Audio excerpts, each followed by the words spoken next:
Hi, folks. I'm Jamie Hiles. I'm Lydia Judy. And I'm Derek Lemaster. And this is Scream Bloody Movies, the podcast where we review a horror movie each week, go over the horror news, and we review multiple Puppet Master movies. They never end. This is a series that a mini series within Scream Bloody Movies, because we are already season 2. We are on Puppet Master 3, so we're trying to bull through these bad boys. How are you guys doing? Terrible. Mm. Just terrible. I'm doing slightly better than Lydia, but I'll say How are not you, that Jamie? bad. I'm all right. No, I'm all right. I've been better. I've been worse. So, take it as I can as it comes along. But, other than that, it's a lovely night. We're here together to discuss horror movies. So it's not a bad night, right? No matter what's going on, we at least have that going for us, right? That's right. And also, we have the horror news.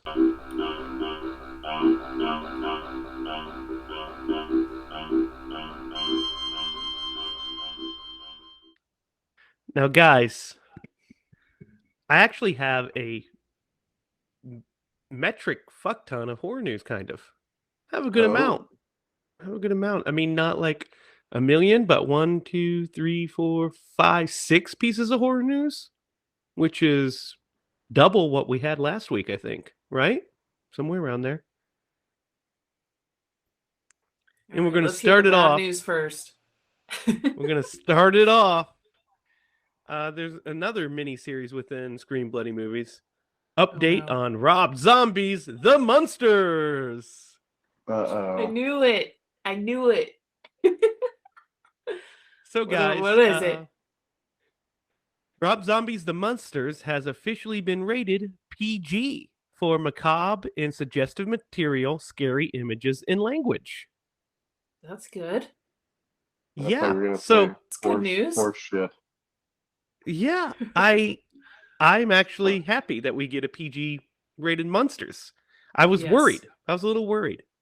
Me too. I was like, please don't make it like PG-13 or like, I knew it wasn't going to be R, but I was like, please don't make it a PG-13 kind of thing.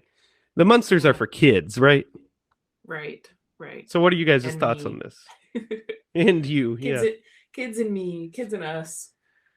Yeah. Does it give you a little more faith? Yes, because the last time you showed us something, it was of what's the actor's name that plays Hurley? Yes, yeah. It's Jorge Garcia. Yes. Oh, I love him so much. Awesome. Love him. He is playing Floop, a new character that is described as Dr. Wolfgang's hunchback assistant and Herman Munster's best buddy. Awesome. Love it.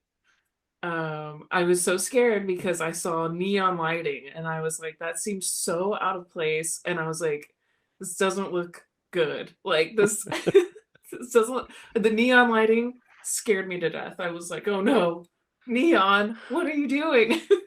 So Derek, are you more optimistic at this point or the same? I'm excited that it's PG because I mean one of the things that the Munsters had going for it was how campy it was. And you can't really be that campy if you're going for an older audience. So yeah, I'm excited about that. That's good. Yeah, the best news I've heard about that ever. Yeah, I agree. I think it is the best news thus far on the Munsters. So we have that to look forward to. Next on the list is Halloween Ends has officially wrapped filming. It wrapped yesterday. So it is officially in post-production. How's it make you guys feel? That's crazy. I don't know. Kind of a quick shoot, right? Seemed like it. Yeah. How long It was it? When seems did it sad. start? Yeah, it's sad. It was about a 2 month shoot because um they started shooting on January 10th, so about almost exactly 2 months. And they probably go what, 5 days a week? Oh, I would guess probably even six. Um, Yeah. but so they've got the full shoot, and I mean that is, at least a 20, almost a 40-day shoot, which is pretty long. I mean, a lot of those horror movies shoot for like 20 days. Um, so yeah, it's done. Are you guys feeling nostalgic and sad that, I mean, Halloween ends? Do you guys think it's going to be the last one? No, no, probably not. Nope. But it It's will got be to. probably the last Okay. of its kind. Yes. It's definitely going to be the last with Laurie Strode. That Mhm. much I know for certain. Unless, Maybe. Yeah. 20 more years later, she makes Halloween 60. So, Halloween That would 60 be years later, amazing. she like wheels out, Michael! Yeah, that would be amazing. She's knitting. She doesn't remember his name as she's eating applesauce. It'll be the best Mm. Halloween yet. He shows up in her house and she also offers him tea. He shows up at her house and she goes, "Who are you?" And he says, "I don't know. Who are you? Why do I have this mask on?" I love it. That's a good pitch. That's almost as good of a pitch as a post-apocalyptic fucking Malignant. No, malignant. Mine was perfect. What are we talking about? Malignant Max. You could do like a grumpy old men version of Halloween. Oh, that would be good. That would be good. You can have them like hang out together and act like the grumpy old men. That'd be excellent. There you go, ice fishing. Grumpy Old Men is a classic. It's a straight up classic. It is. It is a straight One up of the classic. best 90s movies. When I was a kid, I watched the crap out of that movie. Yeah. I had it on a seen it in VHS. decades. I should watch it.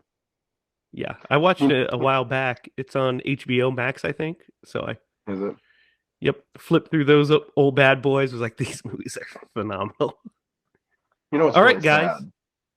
Before we sad? jump into this, it's sad that like movies you really enjoyed, like there's so many movies that you forgot about. You know what I mean? Like I haven't thought about Grumpy Old Men probably into 20 years, maybe even longer. And it's probably been longer than that since I've seen it. So yeah, it's one of on my those radar. movies that is in my rotation every once in a while, and it's just one of those movies I watched so many times that I quote it all the time for no reason.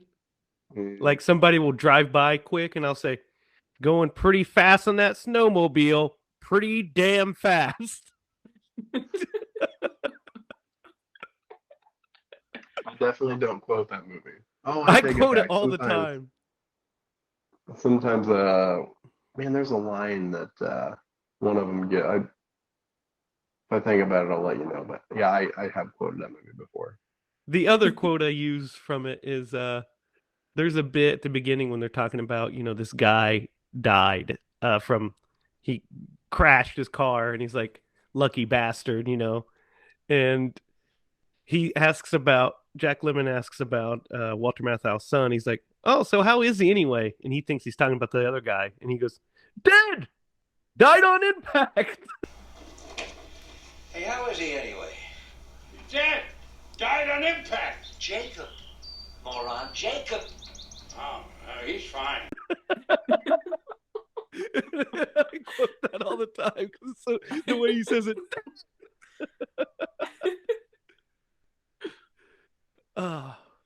Welcome to Grumpy Old Podcast, the podcast where we're talking about grumpy old men.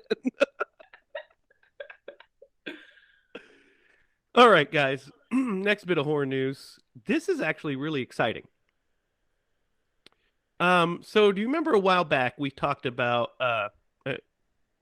how they were doing a new Alien? We didn't know what it was going to be. There was a series supposedly being made. The whole franchise was kind of up in the air, right? Well, now we know what's happening. Derek, you're muted, by the way. FYI. Don't tell him. I'm gonna Um, make a sign. I'm just gonna hold up a sign. mute. You're muted. Yep. So, there is a new Alien movie being directed for Hulu by Fede Alvarez. Oh, okay. Let's see. Go Plot Fede. details are being kept under wraps, but they say Fede Alvarez actually pitched a take for a new Alien movie to Ridley Scott years ago. Scott remembered the idea and called Alvarez last year to ask if he was still willing to make the movie. Mm. So, what are your guys' thoughts on a Fede Alvarez directed Alien movie? Let's do it. That sounds exciting to me. Yeah. Thumbs up. They wiggle too. Good dexterity. Dexterity. This is what separates us from the apes. That's right. What are you guys excited about this news? Oh yeah. How serious? Two Yeah. thumbs up. How cool is that? He's just like, oh, I remember some guy named Fede. Just like pitched a movie. Well, at least he knows who Fede Alvarez is. Wouldn't it be funny if he thought instead he like heard the name and instead he contacted 50 Cent because their names are so he's like, Fede, you had a take on a movie? Yeah. You know, then he Master P starts- has done some great Master P has done directing some and acting. 50 Cent does make movies. He's done a couple of cool direct to DVD movies with Val Kilmer. So, What? oh yeah. He also was made a movie before with Val Kilmer Robert De got sick. Niro. Did he? Isn't he in Righteous Kill? I haven't seen it in a long time, but I think he's in Righteous Kill, right? I don't know that I've ever seen it. With Al Pacino and Robert De Niro. We went to the movies and saw it. You just don't remember. It was in the early 2000s. Oh yeah, I mean, you know. I'm getting Like, old. have was I like a seen blur. that? It's a good one. I like it. It's fun. All right, guys. Been a This is while. kind of cool news. Hammer Studios picks up UK rights to Eddie Izzard's Dr. Jekyll movie. So Eddie Izzard is making a Dr. Jekyll movie. And it is called, I think, let me see what the actual name of it is. It's Dr. Jekyll. That's the name of it. The reclusive Nina Jekyll finding friendship with her newly hired help, Rob. They must work together to prevent Hyde from destroying her life. So, as you know, you know who Eddie Izzard is, right? You guys both know who Eddie Izzard is? Oh yeah. Yeah. No. Eddie Izzard is a comic who has made multiple fun. Have you ever seen the show The Riches? No. Eddie was the lead in The Riches. My super And- ex-girlfriend, who was the bad guy in that one. Yep. And Eddie like- Oh. Izzard, go ahead. I just looked him I was up. just gonna say he's Oh, one of yeah. the most well-known drag, just as drag. Yes. So he is playing Nina Jekyll in this. So it's like kind of a comedy. It seems like a comedy horror, but it is a Hammer movie. So, from our history, we know that Hammer horror was very, very prominent, made some of the best horror movies from the 50s through the 70s. Christopher Lee's Dracula and what have you. And so the fact that Eddie Izzard, who is English, is making a movie from British Hammer Studios that he grew up watching is pretty cool to me. So Oh yeah. I agree I'm with glad that. Hammer's still making stuff. Their last great film was The Woman in Black, which we'll have to do eventually. That's a good ass movie. Oh yeah, that was with Daniel Radcliffe, right? Yep. Mm-hmm. Yep. Yeah. I think they made a sequel to that. I've never seen the sequel, but the first one was pretty good. Yeah, the sequel's fine, but the first one's really good. So, guys, remember a few weeks ago we talked about the Predator movie called Prey, that Predator sequel? Mm-hmm. Yes. So now we know that Prey is set in the Great Plains in 1719. So we talked how it was going to be with indigenous people. It's set in 1719 in the Great Plains. What do you guys think of that? That's pretty cool. Yeah, that does sound actually pretty cool. It's a great way to shake up the franchise, I feel like. Oh, It's a yeah. great setting.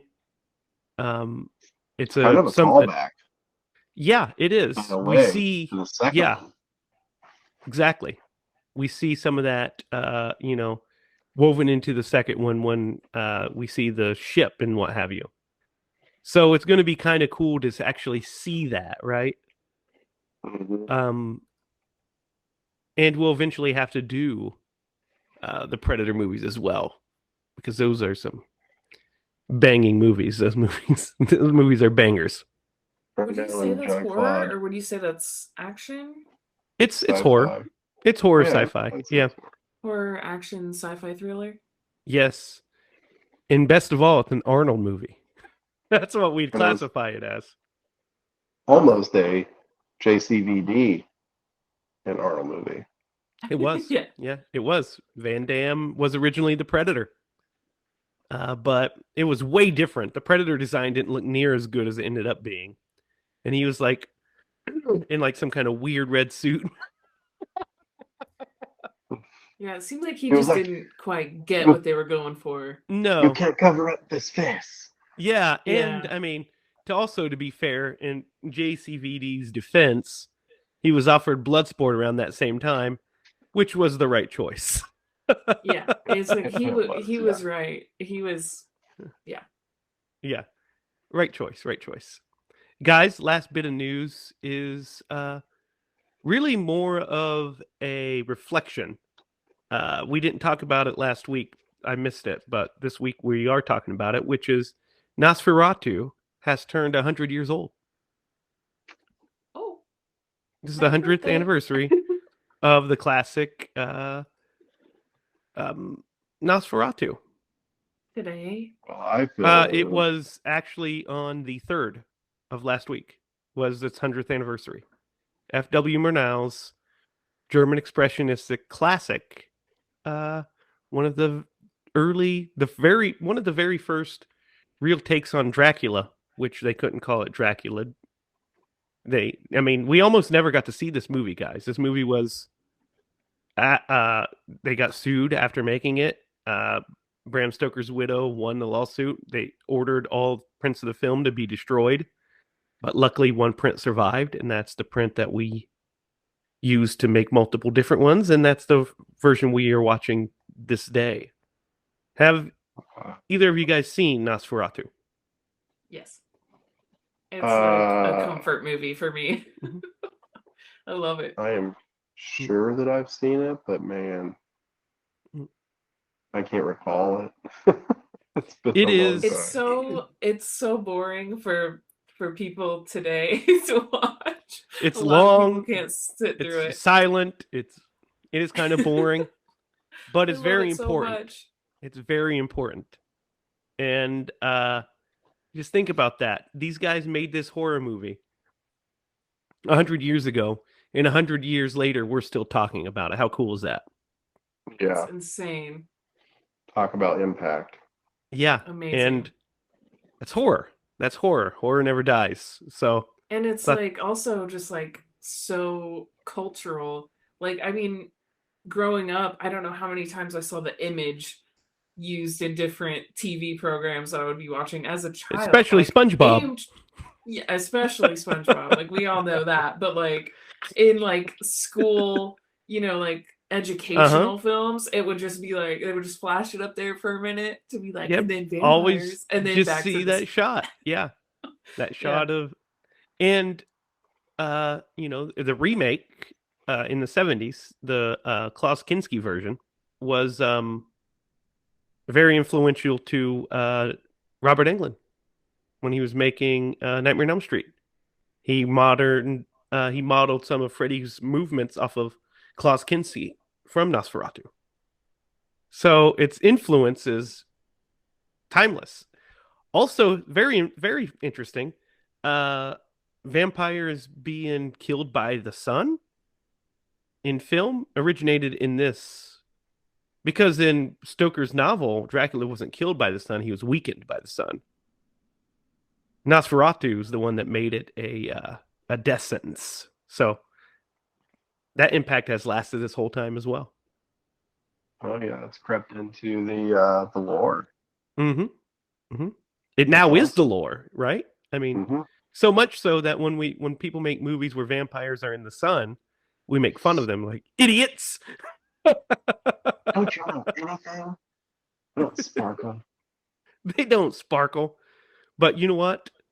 He can sparkle all he wants as long as he becomes Batman. Great job, Robert Pattinson, making a terrific, amazing Batman movie.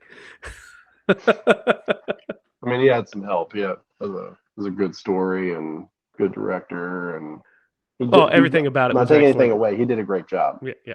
But yeah, he was a terrific Batman. Epic movie. Yeah. We'll talk about that on our next podcast. Chilling with Batman. Need to work on the title, but Chilling with Batman. Did you guys watch The Lighthouse? Yeah, The Lighthouse is interesting. He's terrific in The Lighthouse. Willem Dafoe, and we're talking about. No, The Lighthouse. It's Willem Dafoe and Robert Pattinson. Mm-hmm. Which Willem Dafoe played Nosferatu. The Lighthouse that had Mark Ruffalo and Leonardo DiCaprio. No, that's Shutter Island. I missed it by that much. You look so sorry. That was a lot. You missed it by a whole lot. I was not. There was a lighthouse in that movie. I guarantee. There is. Mm-hmm. There is a lighthouse in the movie. Yeah, I was right there. Yeah. Oh yeah. You're right, Lydia. Willem Dafoe does play Max Schreck in the fantastic Shadow of a Vampire, which we might get to one day. It's very interesting movie. Very interesting. And he's great in it.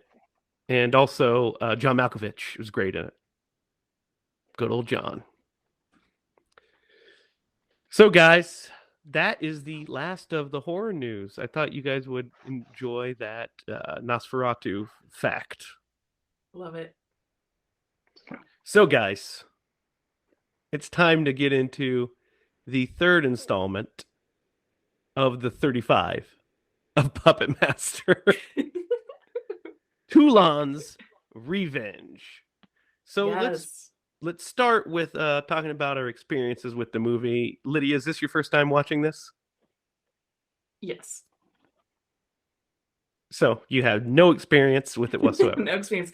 I actually went into like this little I don't know what you'd call it. It was literally like a DVD store. Like it was like of just old movies. That's called a store.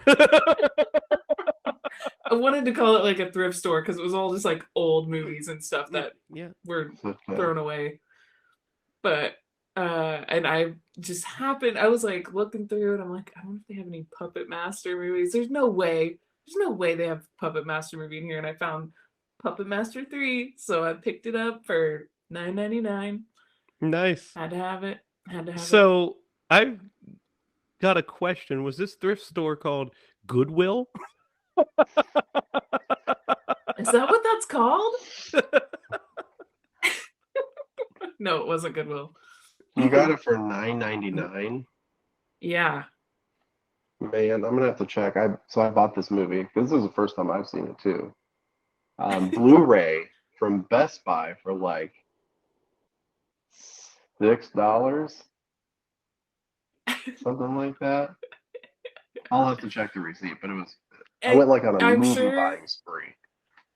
I'm sure I got ripped off, but I saw it and I was so excited. It could have been $100. I would have. I really enjoy the fact. Take my I money. enjoy the fact that you're at a thrift store and you're like, there's no way there would be a puppet master here.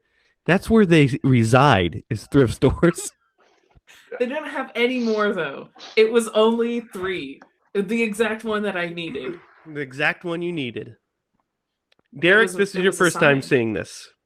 Yep. First time. Nice. I've seen this maybe once or twice before, but it's been a long time. I believe Joey's stepdad, Derek, Donnie. I think Yeah. Donnie had this on VHS, and that's where I watched it. Because it's been such a long time. But I remember watching this. I also remember my stepdad renting it when it came out as well. Dude, I am wrong. I have seen this movie before. And it might have been with Joey. Yeah. That's where I watched it, was with Joey the first time. Or the second It was time. at either least. Yeah, it was either with Joey or it might have been like something that I rented from Video West. Mm-hmm. I have seen this movie before. Yeah, I've watched it once, but it was almost like watching it for the first time because it's been 30 years easy Yeah. since me I too. watched this movie. At least 20. And so when certain beats were happening, I was remembering them. I'm like, oh yeah, I remember this a little bit. But the first thing I want to get out of the way about Puppet Master 3 is that there's a huge continuity error with Puppet Master 3. Right off the bat. Oh, man. Right off the bat. So that continuity error is this movie takes place in 1941. At the beginning of Puppet Master, Toulon shoots himself in 1939.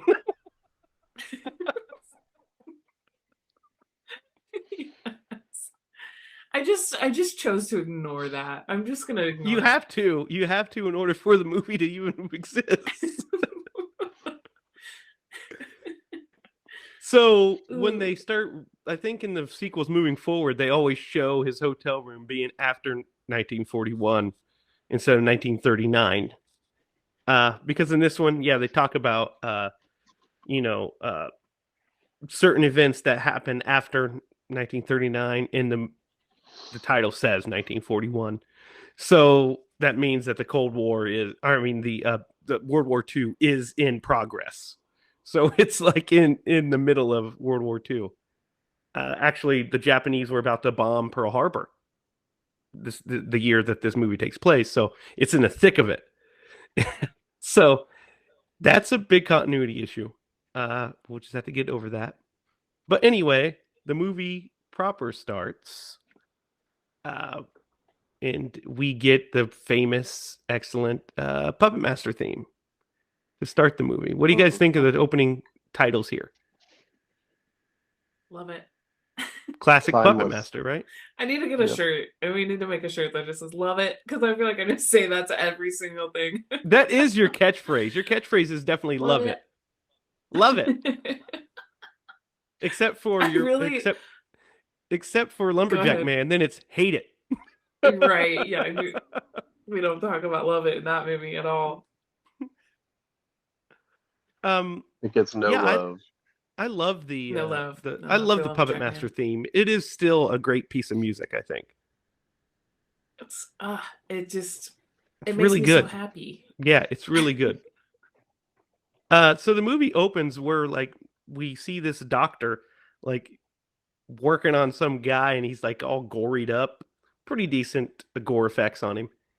He looks pretty good. And he's working on him. We don't know what the experiment is. And this other guy comes in, this evil Nazi. Like you just see him and you know he's an evil Nazi before you even know his name. Major Kraus. And he comes in and you're like, oh, that's the villain. Look at him. Mm-hmm. Mm-hmm. And we find out that they're trying to do some kind of experiment to reanimate people and keep them alive. I think it And was shields, right? They wanted to use them as shields on the battlefield. yeah, shields on the battlefield, exactly. Which we find out a little later, but yeah, that's what the purpose is. And I feel like invest in some like armor as opposed to like reanimating. You know what works corpses. better? Like just carry around like sheets of metal, like anything besides, because also human bodies not very good shields. Bullets pass No. through us all the time. I mean, if your motivation was to reanimate soldiers so that they could like function and go again, but like just to be as a shield, that anyway, logic. You know what? I'm gonna take this idea about reanimated soldiers, and I'm gonna pitch it to Jean-Claude Van Damme. See what he thinks. I'm pretty sure that's gonna be a hard pass. I do not want to do that again. Cannot be limited to one style. I need to keep an open mind. Never to limit myself to one style. To keep an open mind. Some blood sport for you guys. Blood sport. Yeah. So the corpse rises up and starts attacking the doctor, and Krauss ends up shooting it to death. And that's basically our cold open, is that scene. What do you guys think of this whole bit here? I thought it was gross. Didn't like seeing the guy on the table flailing around. Yeah, he kept going like, oh. Freaked me out a little bit. I didn't like it. Didn't love it. What do you think, Derek? It was fine. It was fine. Yeah, it was like fine. little movements. You know. It was not fine. Shut up, Derek. That's kind It's of fine. that's kind of Derek and I's catchphrases. It's fine. It's fine. It was fine. Yeah, I mean, I thought it was a passable little opening, right? It set the story up. It gave us a scare. Whatever. We see this. The driver comes in. The driver. The little German Nazi, and so we meet him, and then we cut to a puppet show that Toulon's putting on, and he has a puppet Hitler, and he has a 6-shooter shooting at his feet and making him dance. And the Nazi, what's that Nazi driver's name? Stein, right? Lieutenant Stein. They have him like basically dancing. They have Hitler dancing, and Stein has a camera and he's taking pictures because they're trying to squash all descendants against the Nazi party. And so he leaves, or he doesn't quite leave, but he backs away, and we get the little kid and Toulon have a conversation about the puppets, and he says that they're, they put on good shows or whatever, and he leaves, and then the doctor or the driver comes in again and confronts them and says you need to find another thing, and says that from one puppet master to another or whatever, and basically threatens them to quit making fun of Hitler. And Toulon essentially says no. pretty much says no. The show is great the way it is. The kids love it, which is a very Peter Venkman thing to say. But they then we are also introduced to Toulon's wife in this moment. We meet his wife, and Stein leaves, and while he's outside peeking through the window, the puppets come to life, and we get interaction between all the puppets and his wife and Toulon. And our boy takes a bunch of pictures and runs off. What do you guys think of this scene? So I think it's pretty hilarious. There's some funny stuff in here. yeah, you brought up something that maybe I missed. I assumed he was there taking pictures of the puppets because he had a clue that because No, He the referenced puppets were it was purely happenstance. He was there because his job was to crush Nazi descendants. And that's why when they show him the pictures, he calls originally and he's like, or he said, we're going to send people there because they were going to crush the intolerant, the people that are standing up against the Nazis, the resistance. So that's why he's there. And then, because he probably heard that, hey, this puppeteer puts on this show that makes fun of Hitler. So that's his initial purpose for being there.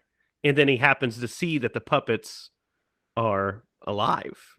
And then he uses that brings in the doctor and uses that to say, hey, look what's going on here. Which Toulon tells him, of course, that it has a motor inside. That's how they're running. He developed a motor. What are you guys' thoughts on this scene? Yeah, I think it's funny. The puppets are so impressive to me. They're very good in this one. Love them. Yeah, they look the best in this one than they do the other two one. I think they look the best in this one out of the three that we watched so far.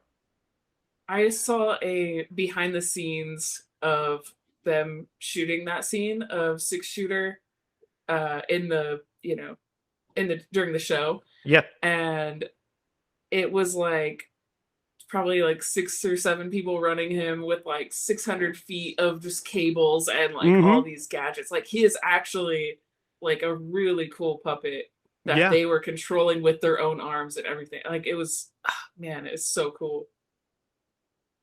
What were you going to say, Derek? I'm gonna have to look for this clip now because that sounds impressive. Yeah, I'll send it to you. Yeah. Let's see. What was I going to say? What was your question? Oh, this thing like threw me off. I was like, yeah. Well, she was fascinating. She said that she loves the way the puppets look in this. And I think that's the best they look. Oh yeah, no, I know what I was going to say. I love the like little voices that they have. Like the 6-shooters, like. You know what I mean?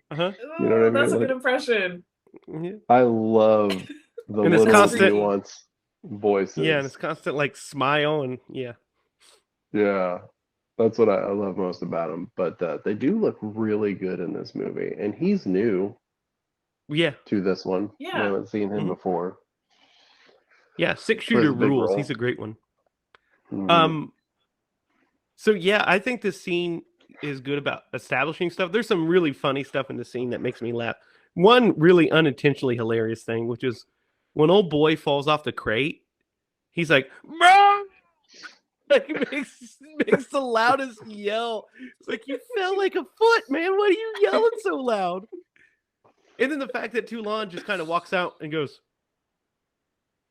"Yeah, what are you gonna do?" Yes.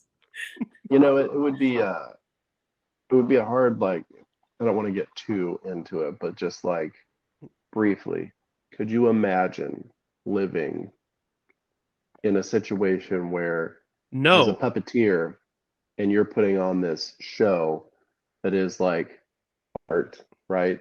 And your art is being censored by the government? Yeah. Blows my mind. Yeah. Blows my mind too. And the fact that he's also Jewish. Yeah. And so, I mean, it's just terrible. And we're in Berlin, by the way. I don't know if I mentioned that. We are in Berlin. And so he reports to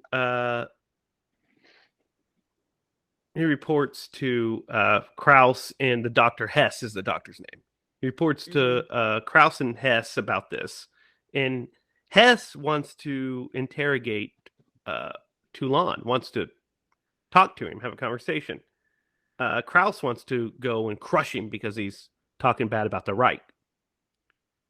So they mobilize and basically go and just waltz into Toulon's house with some soldiers and start. Well, let's back up a little bit. Before that, there's a great scene where Toulon is talking with his wife and he gifts her with a puppet of her. He created a puppet of her, or close to her likeness, because he said he can never get it quite right because how beautiful he sees her as. And there's a nice little sweet scene where he says he couldn't live without her and how much he loves her. And then the next scene, the Nazis come in, and essentially they start just wrecking the place. They threaten to take Toulon, and one of the soldiers shoots his wife through the back and out through her chest, and she's bleeding, and Toulon's freaked out, and he's like, you murdering scum, you know, what did you do to my wife? I'm not leaving her. They said, well, we'll get her to an ambulance. You need to go, because they need to interrogate him. So she spits on his boot because she's a badass, and Nazis are scum. And she spits on his boot, and Krauss kills her. And they take the puppets. He has the puppets with him. He's holding Pinhead, and he's holding Six Shooter. Pinhead, and he's holding Driller. Tunneler. Yeah, Tunneler. Yep. So he's holding them both in his hand, and they end up attacking. And Pinhead just straight up strangles a Nazi with his bare hands, while Tunneler goes through the seat and out the front of old boy. What do you guys think of this whole bit? Loved it. I was like, yes. Puppets for the win. Yes. Yeah. I wrote down, let's see here. What did I write down? I wrote down something. Look, I can't even find it. Oh, I said puppets are badass weapons. They are. And I love the effect of Tunneler coming through his chest. It looks really good, actually. Yeah, that was like one of the best effects. Yeah, the thing that wasn't a great effect is the car crash. It's like this is the most realistic thing, probably. It's like crates that are just there. You came to this movie to watch the puppets, not the car crash. Yeah, that's You're true. right. That's yeah, true.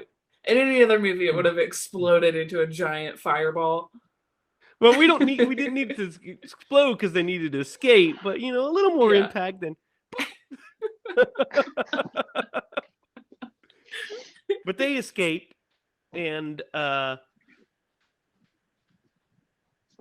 we meet this general. By the way, we're first introduced with this general through a phone call, and he's like sitting in a bathtub with a harem of topless women surrounding him, and he's got a washcloth covering his junk. Gross. Ugh. So this actor that plays the general here also plays the Russian general, General Gogol, in multiple James Bond movies. The James Bond movies throughout the 70s and 80s. He's the Russian general. Yeah, General Gogol. So as soon as I'm watching it, and the first thing you see is these topless women, I was like, oh, of course. And then I see him, and I was like, General Gogol. I said it out loud. What are you doing in here, General Gogol? All over yourself. Yeah, that's my favorite. I was like, General Gogol. Now, if only Roger Moore just randomly pops in, that would have elevated this movie to a 10. But he says, you will do what Dr. Hess says until we get the order not to do that. And he tells the general, Krauss, he tells Krauss, hey, you shouldn't have shot the woman because we need this man to cooperate. And he's like, I have no problem shooting Jew women or whatever. He's, anti-Semitic piece of crap. And then he's like, well, good job, because he's escaped with all of his puppets. So, basically, the next bit of this movie is Toulon on the run, is what we'll call it, essentially. That's what he is. He's on the run, and he's amassing his puppet army. Mm-hmm. He sneaks in and grabs some of his formula and puts it into his wife's puppet and brings her to life. And then he puts a leech in her mouth and said, "Now you can avenge yourself," and creates a leech woman that we know from the sequels or from the prequels, Gross. the earlier movies. What do you Yeah. think of that scene, you guys? I hate it. I don't So- love it. What part You don't like it? I hate like okay, like first of all, the doll is creepy. I'm like Yeah. I'm That's I think the scene is great and it's effective because it's terrifying. When I say I hate it, I mean it scares me. That's what I mean. We skipped a scene leading into it, which is they sneak into a morgue to get her life essence. Remember? They get the life essence, and they kill the one morgue, and then Jester just kind of like stabs the other one in the leg, and they like run out. Yes, I know what you're talking. I remember now what you're talking about. That scene. Oh my gosh. Because he's like, "Come on, let's go," and Jester's like, like runs across the screen. Yes, In this dock- I love seeing him run in stop motion. I love Jester. Yeah, Jester's He's my great. favorite. We've already discussed it. I Yep. get so happy when I see him in stop motion form, like actually running. It's so creepy and cool. But yeah, he just runs up to this guy. The guy does not try to get away from the doll at all. No. And he just stabs him in the leg and runs away. And the guy's like, "Ow!" I just like what? I would never be able to make this film. I realize now. So then the first victim of Toulon's revenge is Klein, the driver that outed them in the first place. And he's like fixing Krause's car. And he gets attacked by the puppets. He ends up getting freaking his face beat in by Pinhead with a wrench. And then a leech woman drops a bunch of leeches on his face. It's so What do you- nasty. What do you think of this kill scene? It's Righteous. good. It's good. Ugh, so gross. Good stuff, right? I The don't mean leeches that are the as, like, worst. Oh, go ahead, Lydia. Sorry. Yeah, no, like the leeches are like the most disgusting thing I've ever seen. Like it's so nasty. One goes in his mouth. It's Mhm. like, close your mouth. What are you? There's leeches falling on your face, and you're just gonna have your mouth wide open. He just lays Like, there. Stop. It's so nasty. I hate when they're coming out of her mouth. Everything about it freaks me out. Yeah, you don't like leeches. I don't mind the leeches. I don't like the doll Spitting that out has leeches. this- yeah, that's what grosses me out the most. I'm like, kill anybody with leeches. I don't care. One, I don't think those leeches could kill anybody. Leeches don't kill people. 5 They might leeches give to them the face. disease. Yeah, they might give them diseases. Right. I don't like, think. I mean, 5 I don't leeches to think the they face have isn't enough gonna to kill suck you out all your immediately. blood Yeah, exactly. There's a lot of problems with it. It's just there to be nasty, which I appreciate. because it is nasty. It is nasty. So Toulon essentially ends up like at a bomb shelter. Essentially, is that what that is?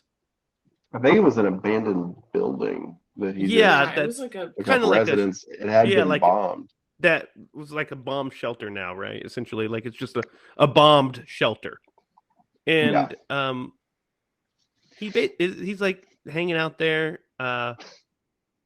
plotting his revenge, and he's like making a new puppet because he's making this puppet in the likeness of Krause, and we see who he's creating. He's creating Blade, is who he's starting to create, and we see it happening. And then his next victim is General Gogol. That's what I'm just going to call him. But General Gogol, again, is like, he has a sex scene. Basically, they brought this actor in, and he's like, I'll do it as long as I get to have just naked women around me for most of my scenes. right. because his next scene, he's like having sex with some woman. At a brothel. Yeah, at his mistress. And then he leaves, and as he's walking out, he six-shooter is standing there. And six-shooter shoots at him, misses. He shoots one of six-shooter's arms off, so then six-shooter uses his other 5 guns, shoots him, and then he turns into a young man and falls out of a window.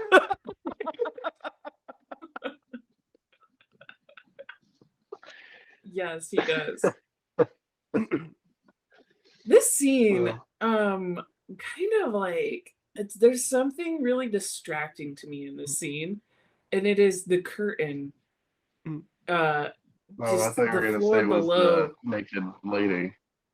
No, Randomly. that doesn't distract me that bad. But the window right below where the actor jumps out is open, and there's just a big curtain, and it's red, and it just stands out. And I was like looking at the curtain the whole time.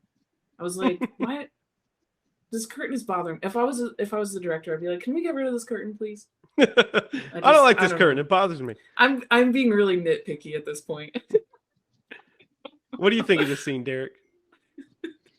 It's interesting. So a couple of things, like when he's climbing up the building. Oh my god, that made me His laugh shot so of six-shooter hard. climbing up. Yeah.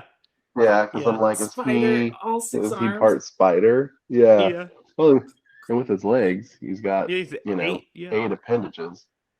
I But love it. just this little like scene of him crawling up, and then like that really got me.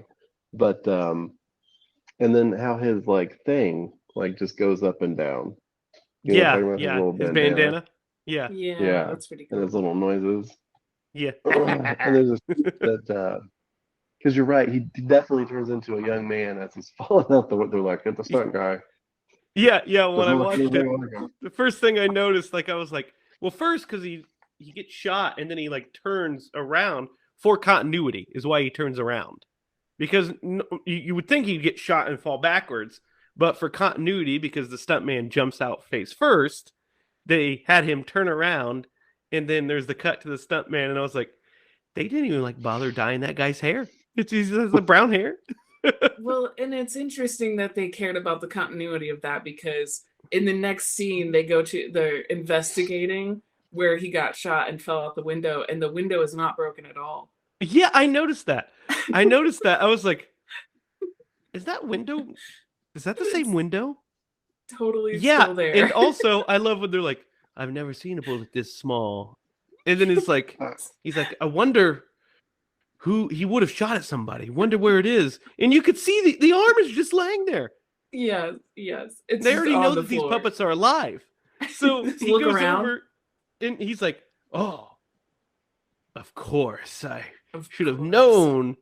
Hess grabs it. He's like, I should have known. And I'm like, wow, Yeah, Batman, you this should've- guy is not. Hey, he was doing better than Strauss. hmm What's his name? I really like. Kraus? Is this when? Yeah. Kraus. Is this when? So like right before this scene, Toulon is walking around as a blind man. He walks through as they're investigating. They're This is the investigating old funniest boy's dead thing. body. He walks after he grabs six-shooter and puts him in the sack. Yes. He's Yes. walking around like a blind man. Yeah. I love it. No. I love that that's part of it. His Yeah. sign, by the way, I translated it. Hilf dem blinder. Help the blind Help man. the blind? Is what it said. I had to know. Help the blind man. You're welcome. I do think it is hilarious that, like, as he's walking past this dead body, he's walking as a blind man and keeps going. No, it's great because he turns at one point and he's like, and just like straight up watches them and then back Yes. to it. They're It's all like, distracted. It's fine. Yeah. It's Yeah. fine. I thought it was hilarious. It's pretty That good. is- it's great. The whole scene is great. Love it. It is great. It is great. So the next bit, the boy from earlier in the movie returns with his dad. And we find out that they're trying to get to Poland to escape. and they're being basically hunted by the Nazis. And so they end up in the same shelter as Toulon. And we get a couple scenes with them, kind of bonding. The boy's like, what happened to Toulon, to Six Shooter's arm? And he's like, oh, I don't have the supplies to fix it. They're at my studio or whatever. And he's like, oh, I can go get them. And he's like, no, but you're my assistant. Stay here and watch the puppets, So he's trying to watch this boy. So then at this point, like the next scene, we see that because earlier there's been like a reward out for Toulon. We see this earlier, a reward out for Toulon. So these Nazis come to check the building, and he blows out his candle, and he's holding the torch, and he's holding the boy, making sure everybody's quiet. This soldier walks 3 steps into the room, turns around, and leaves. Yes, he does. He looks directly at where they are sitting. And it's lit so we could see them, but it's supposed to be pitch black. But it doesn't look like it at all. It looks like it's perfectly lit.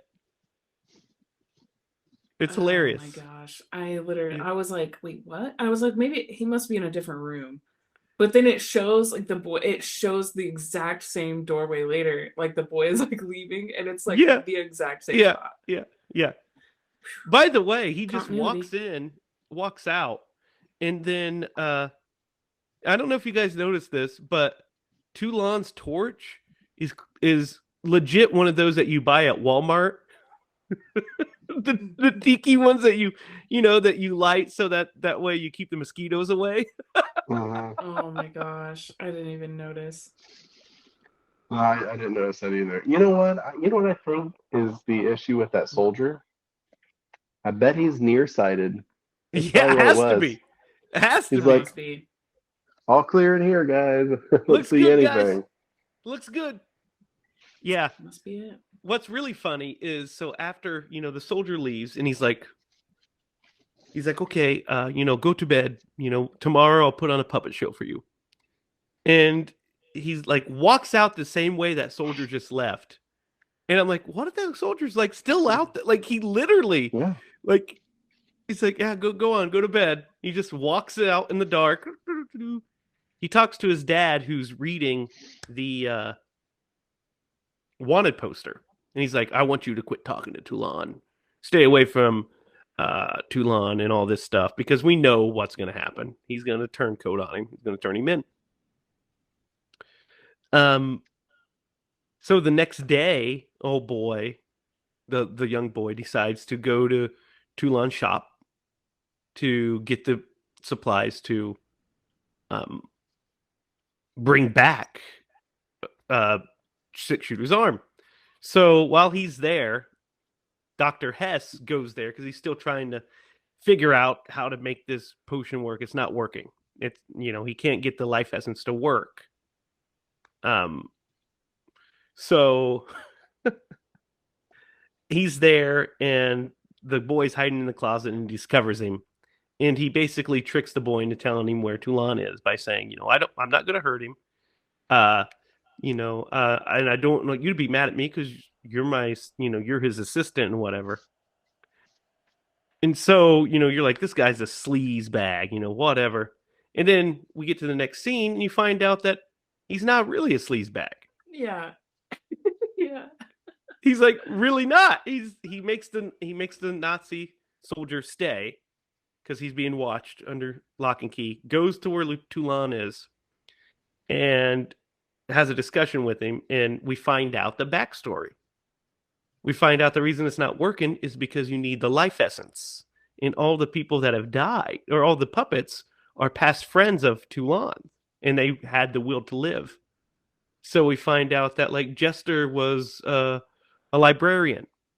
We find out that Pinhead was a truck driver.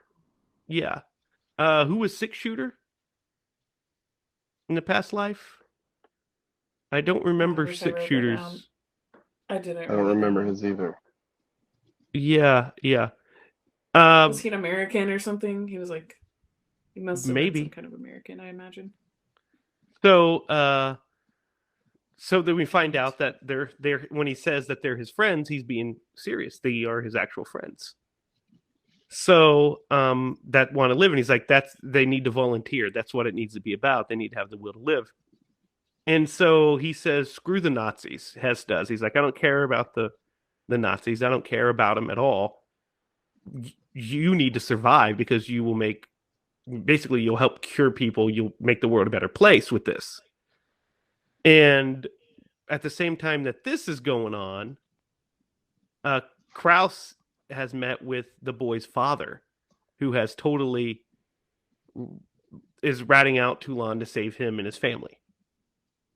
So what do you guys think of the Hess and Toulon scene before we move forward? There's a lot to unpack. Actually. There is. So,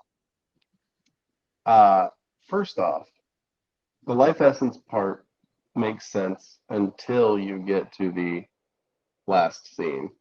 It kind of doesn't make sense a little bit. If you know what I'm hinting at, when we get there, we can talk about it a little bit more. But we started out this series with the first episode. All it took was a hoogada boogada, this little spell that he cast, right? Yeah. Then the second one opens with them like pouring this stuff into his mouth or whatever to resurrect him. This one, it's established that like they get regular doses. You get the life essence. Well, we knew the regular doses was throughout the series because they needed it. Yeah, but there was a very long gap. Yeah, it wasn't like every night. Maybe they perfect it as time goes on. Maybe you perfected it. Yeah. But yeah, you're right. They needed to. I mean, but they still need it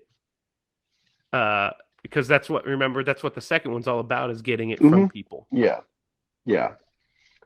So the frequency was kind of like, oh well, I mean, decades. Yeah, but you're definitely right that there's no hoogada boogada that goes on. I know. So they changed that, but then like you get this doctor, and yes, it's the means to an end, right? He's doing these things, these bad things, but he has a means to an end, and you kind of get that. So he's not totally a bad guy. Does he have some redeemable qualities? He has a redemption, is what he has. He's a redemption arc because he's a bad guy. He's working with Nazis. Yeah. Don't work with Nazis. For sure. Don't do that. But anyway, so yeah, there is that. And there was one other thing that I was going to mention here. So can I talk about it? Because we'll get to it whenever Blade is made.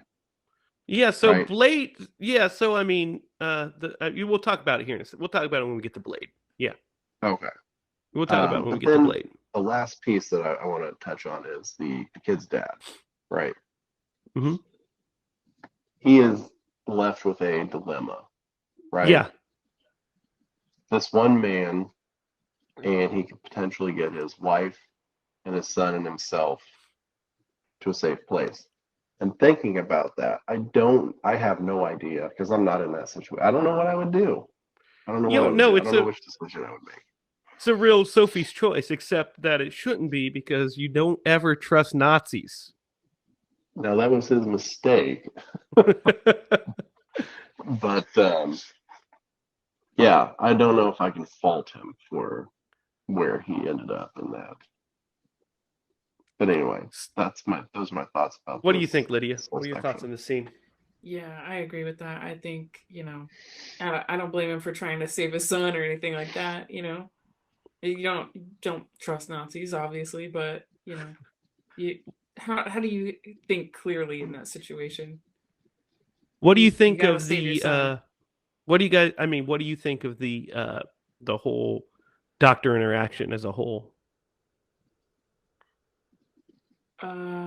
Of him finding of him talking with Toulon, their whole interaction. Oh, I thought it was an interesting choice of like all the choices in this movie are like kind of obvious. I didn't expect that. Mm-hmm. I didn't expect him to be good. So that was kind of cool. And then I was like immediately like, okay, I like this guy. Like it, Well, totally, yeah, totally because weird and random. when he turns a switch, he completely turns the switch. Like he Yeah. turns a complete Yep. 180. Yeah. Because the father and Krause arrive with some soldiers, and he lets the father go in to get the boy out. He gets the boy out, then a couple of soldiers go in, and Pinhead smashes one of them in the face with the brick. Yes. He So chucks good. that brick hard. And then he freaking so he chucks the brick at the one dude, and then they run out, and the doctor grabs a gun and starts firing at the other soldier, at the other Nazi. So it's like he just completely turns. Plus, at this point, we know he doesn't know, but we know that he's trying to get the doctor killed as well. Prowse is. He said to shoot him on sight. So they run away. Toulon is waiting for the leech woman because the other soldier gets freaking drilled by Tunneler, and then leech woman spits leeches on his face. Your favorite thing. From above, just spit some leeches on his face. Then she runs off, and Krause shoots at her, and they escape. And we get this scene. I told Derek that this is where you see the budget stretching, because they're on the run from from the German government, essentially. They're on the run from these Nazis, and we get 3 soldiers walking down the street looking for them, because those are the 3 extras they could afford. And one of them walks into this room and is shot to death by a 6-shooter, which in a really cool shot. I love this scene, actually. I do too. Because he just good. all at once, shoots him all 6 of his times. arms. Yep. So good. His bandana goes up. Yep. And he's like, ha, ha, ha, ha. Yes. You hear the laughing and you know what's about to happen. Yep. Like you hear bad his little news. voice. So so fun. He kills that, or shoots that Nazi. The doctor goes up to him and he's like, "Oh, he is done for." And I don't know why he's doing this exactly, but I don't know what the point of this is. But he ends up getting stabbed by the Nazi in the stomach, and then he's like, "You need to survive to make the world a better place. Go, hurry!" And then he dies. So Toulon runs and ends up back at his place, which you would think would be the first place they would. Yeah, I thought so, but apparently they only burnt the stage, but not the actual full place. I don't know, but it was the way I took that part was he was giving up.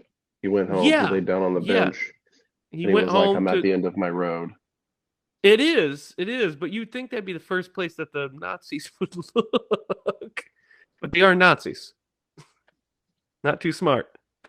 The brain don't work too good. So, he has this dream sequence, guys. It's a flashback from stuff we see in part 2. Yeah. And it's just like that in the Middle East, and there's the dude with the glowing eyes.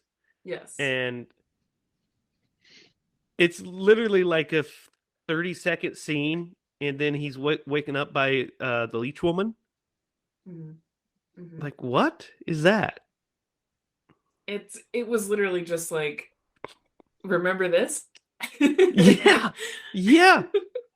It's kind of what it was. You're right. Yeah, that's what it was. So, exactly.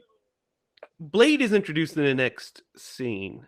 So we are to assume that Blade is Dr. Hess. Yes? Oh, well, that's not what I mean, who that's else? not how I took it. Yeah. Who did you think it was, Dave? Yeah. Well, this is where because the doll was modeled after Krause. His likeness was Nice. modeled after Krauss. Yeah. So now it would make sense. That Yes. he is So so Blade is Hess. okay. He That's where would the have had continuity I felt like was a little off because I was like, yeah, how could because he there's no way be- he would have made Krauss one of his puppets. He hates that guy. So I yeah, mean, it unless he has to could be control Hess. them in some way, but yeah. Yeah. So Dr. You know what Hess I think is Blade. is kind of a weird thing. What? I think it's like he, it's like he knows. Because so he makes a doll for his wife.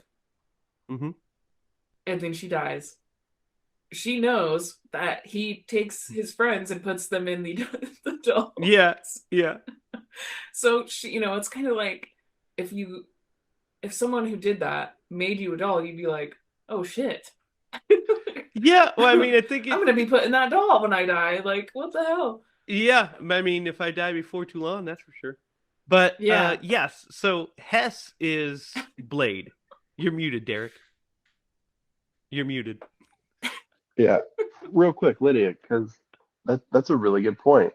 And they've already established that there are psychics in this world, right? Based on the first Yeah, because one. you have cool hair in the first one. Right. Yeah. So here's a question. And do you recall in the first one? Oh, no, because it was one of the puppets tells him that they're there.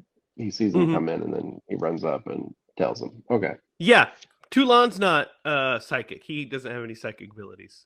Nobody in this Maybe they're movie is dormant. psychic. Yeah, nobody in this one is psychic. That's only That in the was first just one. like a freak accident.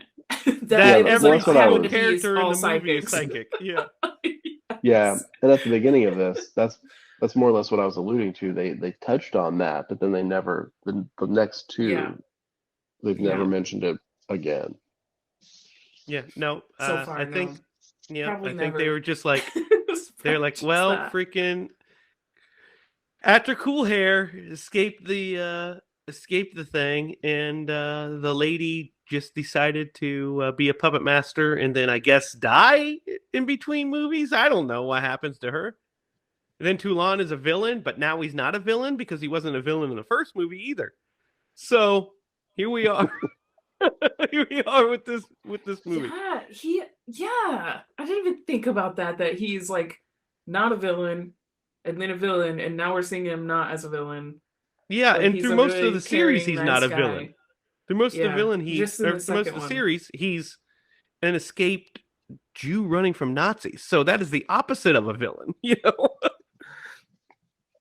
So, guys, this ending here that we're about to talk about is kind of a banger. I really kind of like this ending a lot. They sneak into Krauss's office. He is spooked by Jester, who has cut the phone lines. He goes to attack Jester, and he's cut down by Blade, which is our first introduction of Blade. And then he shoots Toulon in the shoulder. He's like, ah! Then he's like, I'm fine the rest of the time. It doesn't hurt anymore. It doesn't hurt. It's fine. So then he gets Pinhead cracks him in the head with the ashtray. And then he starts hooking him in different places, like in his arm, and in his back, and his neck, and his leg. Neck and his leg. And they because he threw this whole contraption over this light fixture. And Toulon starts pulling it up, and you realize that he's turning the general into a puppet, essentially. Because Krauss says, "I'm not. You think I'm afraid of these? I'm not afraid of them." He's like, "Oh, you will be." So he turns him into this marionette puppet and raises him up, and he's like all hurt. Pinhead grabs an axe and sticks it into the ground underneath of him. Toulon ties it to the Nazi flag, then burns the fucking flag, which is awesome. Which in turn catches the rope on fire, breaks the rope, and he impales himself on the axe. What do you guys think of this whole ending here? It's so Before you insane. speak, you're muted, Derek. I'm gonna see if there's any medication that can help me with my flemminess. Masterful. I'm gonna sum that up. Yeah, it is. It's almost like a modern, kind of like a jigsaw kind of death of them, like stringing them up like that. I mean, it's like straight out of a Saw movie, right? Yeah, yeah. It's also poetic and great because he burns the Nazi flag. Mm-hmm. So he's burning down the Third Reich and, ending it all. And he's torturing this guy as he's doing it. So not only does he hang him up with hooks, but he's torturing him because he knows he's going to die. And there's nothing he can do about it. So he gets the fear that he was talking about. I hate seeing him up there too. Like when they're pulling him up there and he's like twitching and like, yeah, I love it. Snot. He has so much like snot. It's yeah, like, and saliva. Yeah, I hate it. I hate that. He's like, oh! Snot and leeches. Yeah. Get out of here. Get out of here with that. So then we hard cut from there to him boarding a train using Krause's passport. And he has the boy with him because the boy's father also gets shot. We didn't mention that. The boy's father. Skip that. Yeah, well, the boy's father, he holds the gun at him and asks him what he told him, and he says nothing. So then he tries to fight Krause, and he ends up getting shot. So the boy's an orphan, so Toulon takes him in. They're boarding the train. Before they board the train, they talk to this woman, and she's like, "Oh, have you enjoyed your time in Germany?" And he's like, "Not really." Not really. I've had a bad time. Terrible time, but with some friends, I made it through. And he boards the train, and then a Nazi comes up afterwards with the wanted poster and realizes that he's gone. He missed him. And then we get the weirdest thing ever happen. We do a cut, then we just see 6-shooter go, ha ha ha. And then it says, when good puppets turn bad, Puppet Master 4 coming soon, and then it ends. Yeah. There's that. What do you guys think of this ending? Chef's kiss. Perfect. It's special. It's perfect. Sets up for the next one. Yes. Nailed it. So this movie was released on home video. So that's why the ending is like it is. Because I think parts 3 and 4 were shot back to back. So they're like, hey, stay tuned for the next one. But it's really weird pacing of it. I cracked up. I was like, oh, the movie should have totally ended with them boarding the train. But then we get this extra shot. Then we just get 6-shooter. Ha ha! When good puppets turn, or when bad puppets turn good. Yes. Puppet Master 4. And I was like, what the fuck? Yeah, I was going to say that's how I remembered that was it when bad puppets turn good. Yeah. That was like bad puppets turn good. Yeah. Because now they're the heroes of the series. So, guys, that is Puppet Master 3. What are you guys' thoughts? Let's start with you, Lydia. What's your thoughts, and what are you going to rank this bad boy? I'm so struggling to rank this. Because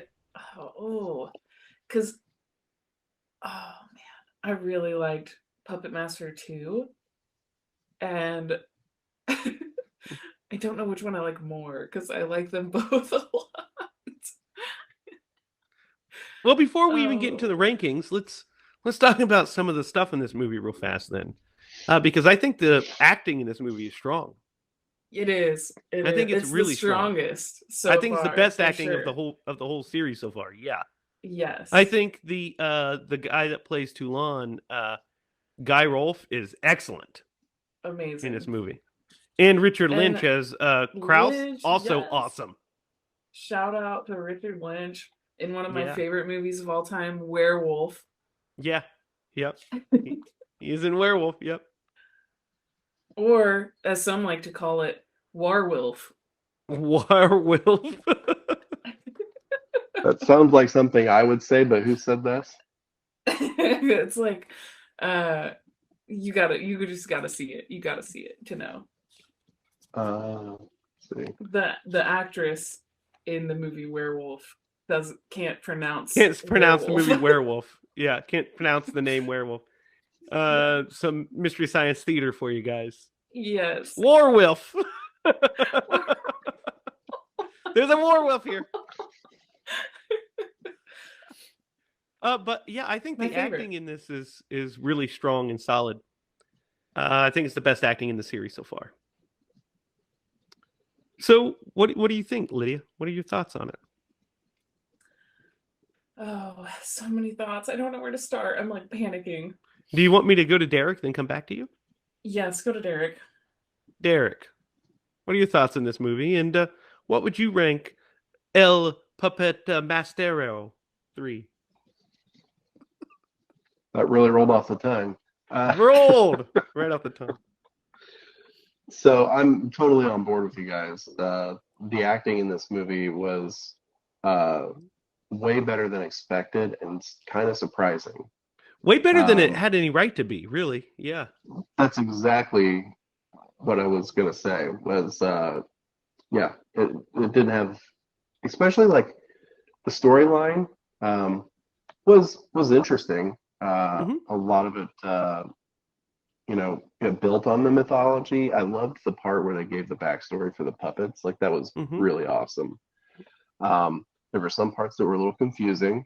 I would have loved to have seen what they could have done with a little bit bigger budget. Because to your point, like some of those specific scenes where you're just like, they just didn't have the budget to, have more than 3 people hunting down an entire city for these.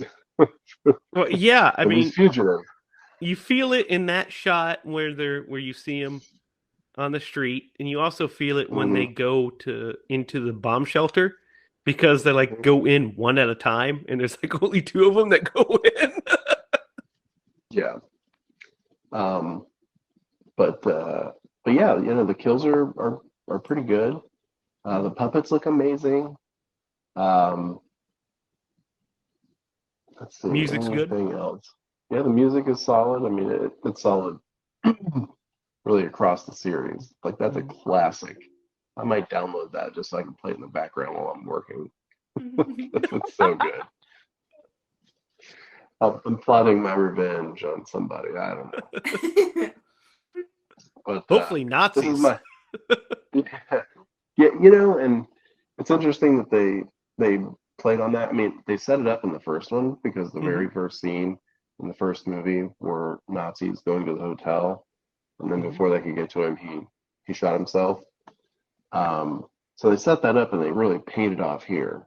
So that was really, really great. So yeah, this is my favorite so far of the series.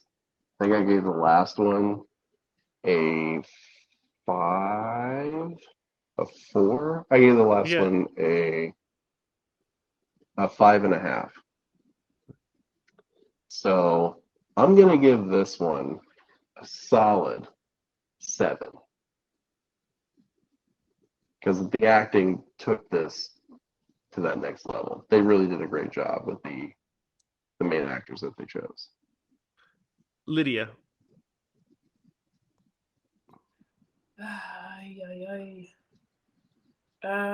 Okay, so all the things Derek said. And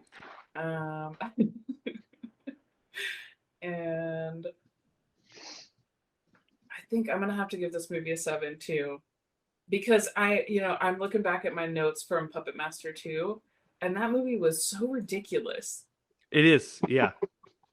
It is very ridiculous.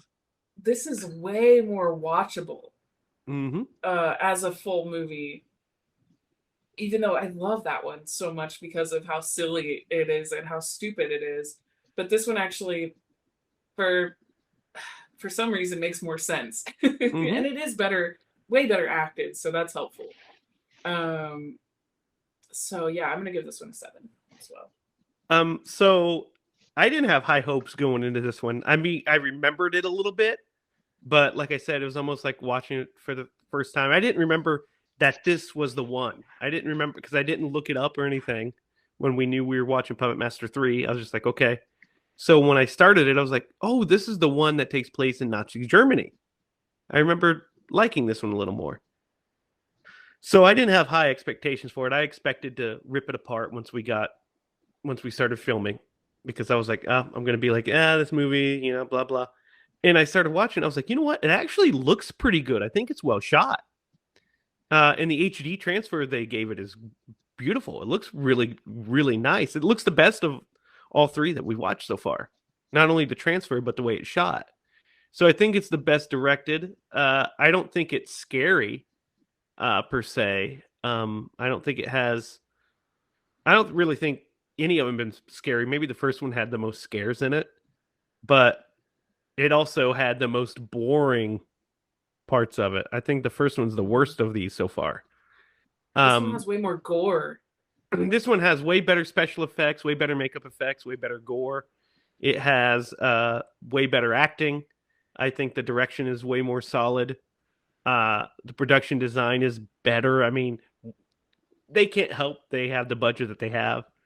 There are some weird, funky things like that 30-second flashback that I don't know why it's there, or the absolute ridiculous ending that's just a commercial for the next movie.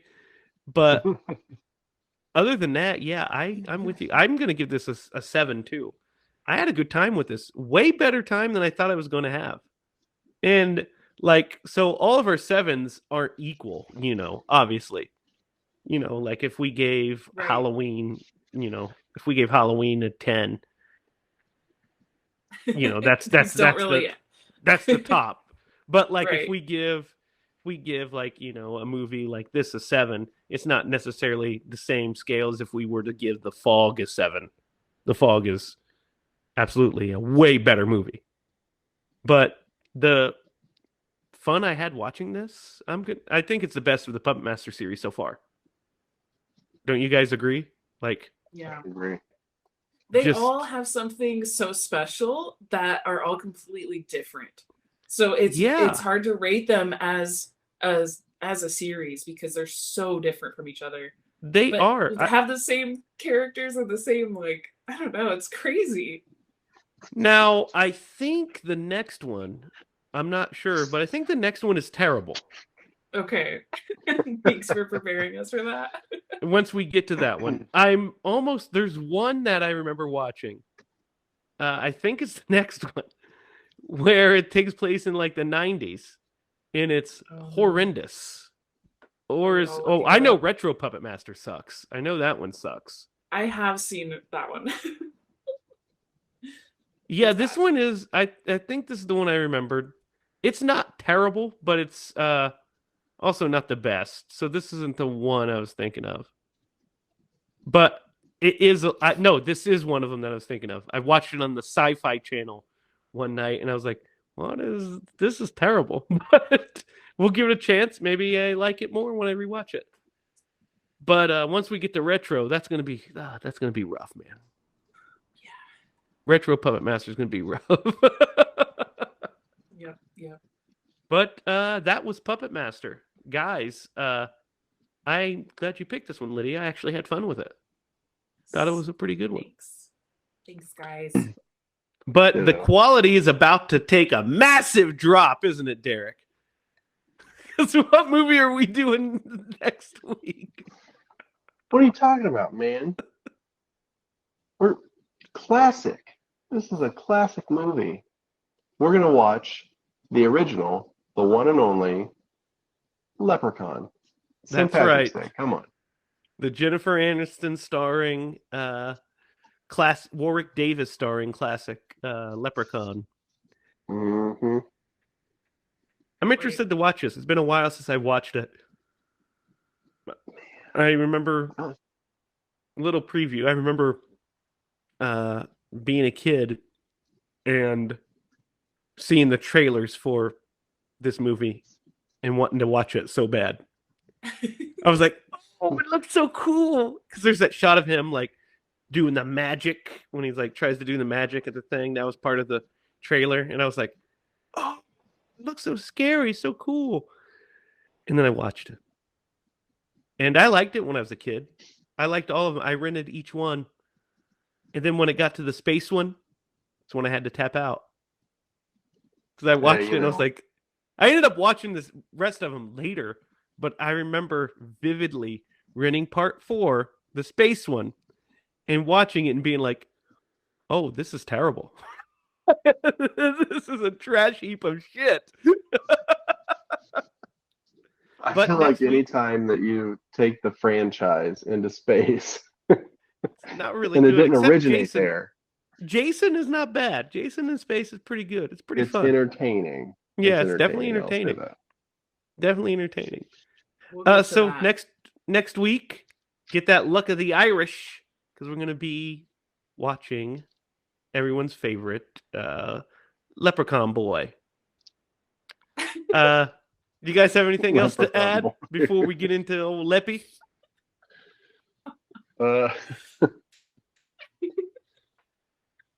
Let it real quick. What did you rate this movie? 7. 7. A We all did 7 sevens. across the board. Lucky number 7. Crazy. Tilt. I am glad you. I'm Everybody glad go you, watch this. Yeah, I would recommend this one to people if they're like, "Hey, which Puppet Master movie should I watch?" I'd say the third one. If they would say, "Which one should I not watch so far as the ones we watch?" I'd say the first one. I think the first one's the weakest of the 3 we watched so far. You know, I still think I would recommend the second one. Because it's so crazy at the end. The end is so insane. Hey, the first one is the worst, right, Derek? Am I remembering it right? I mean, that's the one that I rated the first one a 4 and the second one a 4.5. Yeah, the second one's more fun. The So- first one, the problem with the first one is it's just boring through the first half, isn't it? It doesn't show any kills. Yeah, everything's It off does screen not except feel. till the very end, and it's boring, and it has cool hair. Yeah, the characters The characters are so suck. lame. They're also all psychic. And they're all ridiculous. They're all psychic, they're all ridiculous. There's there's the 2 characters that like their role is to like have sex with each other. Yeah. Like remember, like she feels like the sex of yeah. everybody that had sex in areas. If she touches something, she's Oh like, yeah. somebody fucked here. Oh. How ridiculous is that? Can you imagine? She's walking in. She's walking in a fucking Aldi, and she touches somebody's grocery cart. Oh.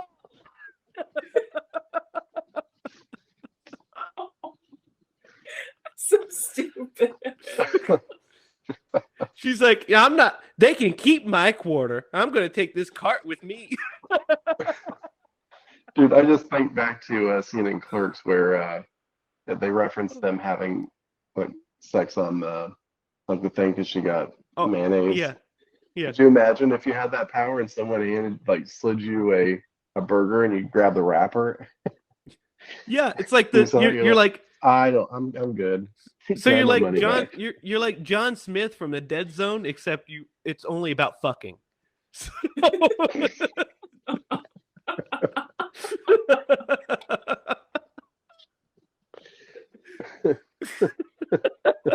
So you can't really tell anything. You just know where people fucked. Such a stupid character. Oh, so dumb. That movie was so not good. I'm glad we brought that up because that's hilarious. I'm glad we remember that. I think that's the Serious darkest question. one, maybe. Film wise. Yeah. I don't know. Was the best part about that movie when he cast his spell? Yeah. Like, hoogada. I think it is. I think it is.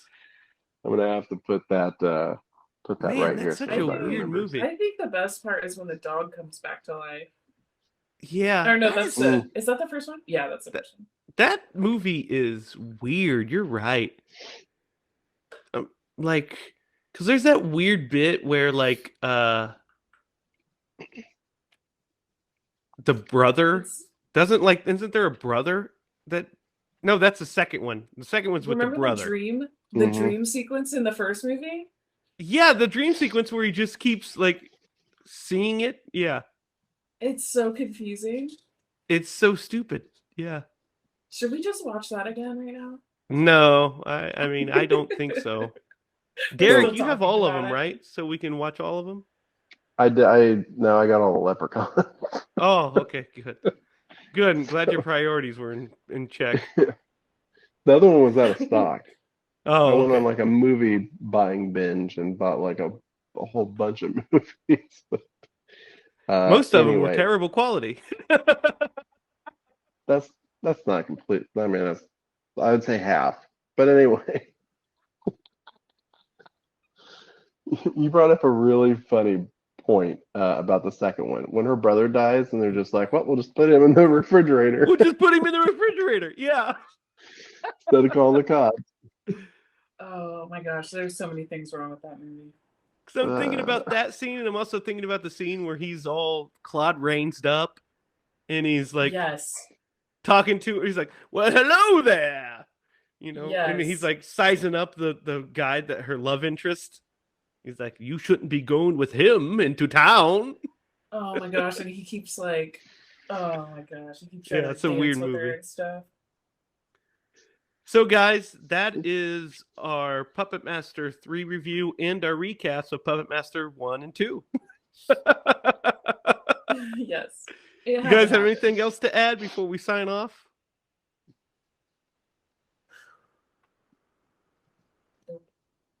Like, Crickets. follow, subscribe.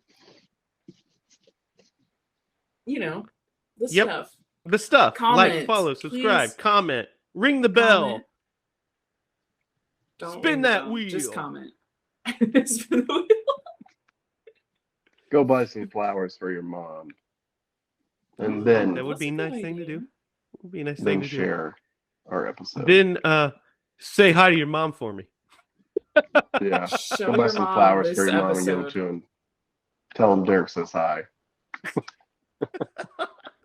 Show your mom Puppet Master 3. Don't. Oh yeah, show her Puppet Master 3, but don't show her Puppet Master 1 unless she's into psychic screwing. So Right. be Wait, sure to real quick. like. Yep. This is like words of wisdom and advice for anybody. Watch this movie with your mom if you want to, but do not watch Clerks 2 with your mom. It's not worth it. It's the donkey scene. No. Real awkward. Yes, that would be awkward. I remember going to the movies with my mom to see the first Scary Movie. Oh my gosh. Talk No. about. Oh man, that was a rough one. That's You a know, like, nightmare. I thought it was gonna be like, you know, like airplane style parody. And I remember sitting in the theater, and you know, some of the worst was when they're having sex, and he like she uses a hedge trimmer on her bush, Yes. I don't. And then- no. and then when he ejaculates and sticks her to the ceiling, No. I remember just being like, like, no, I don't like this feeling. We didn't really With talk your much mom. about it on the way home. That's No. that's the most traumatizing thing I've ever heard in my life. Here's I the don't best know. part.